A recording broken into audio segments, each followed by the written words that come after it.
एक महिला शिक्षक को अपने छात्रों से उपहार मिले। उसने सस्ते उपहार फेंक दिए और महंगा रेशमी स्कार्फ अपने गले में डाल लिया। जब उसने एक समय लेकर बनाया गया ग्रीटिंग कार्ड देखा तो उसने उसे पूरे वर्ग को ऐसे दिखाया जैसे वह कचरा हो। उसे गरीब छात्रों के उपहार पसंद नहीं आए और उसने उन बच्चों को डांटा। उसने अन्य छात्रों को भी उन्हें अकेला छोड़ने के लिए कहा। गरीब छात्र उसके गुस्से का निशाना बन गए, लेकिन जल्द ही महिला शिक्षक को उसकी सजा मिल गई। ज्यादा समय नहीं बीता, उसके एक अपूर्ण शिशु का जन्म हुआ और शिशु का चेहरा बहुत विकृत था। उसके पति इसे स्वीकार नहीं कर पाए। जब बच्चा बहुत छोटा था, उसे बेसमेंट में ले गया और फिर खुद को फांसी लगा ली। लगभग 12 साल बाद वह विकृत बच्चा गायब हो गया।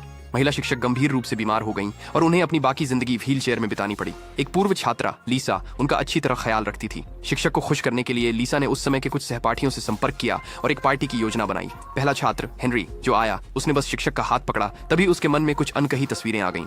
उसे पूरे शरीर में बहुत बुरा महसूस हो रहा था और सांस लेने में दिक्कत हो रही थी। दूसरे जो आए थे वे एक जोड़ी थे। वे उस समय के क्लास मॉनिटर और वाइस मॉनिटर थे। महिला शिक्षक बार बार कह रही थी कि वे कितनी अच्छी जोड़ी हैं, लेकिन क्लास मॉनिटर खुश नहीं था क्योंकि उस समय शिक्षक ने कहा था कि गरीब बच्चे साथ में हमेशा अच्छे होंगे।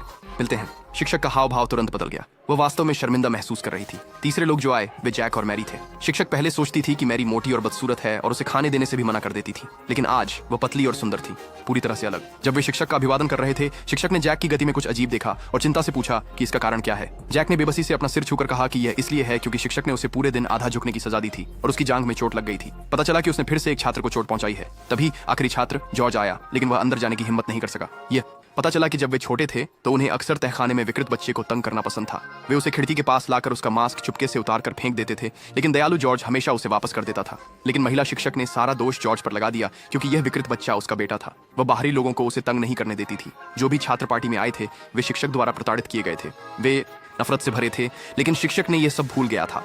उसने यहाँ तक कहा कि यह उसकी सावधानी पूर्वक शिक्षा का परिणाम था कि आज छात्र सफल हुए।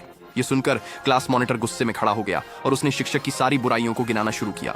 वहां मौजूद सभी को शिक्षक ने परेशान किया था। वे पार्टी के लिए वहां नहीं थे, वे शिक्षक पर हंसने के लिए वहां थे। शिक्षक के पास इन सभी तानों का कोई जवाब नहीं था।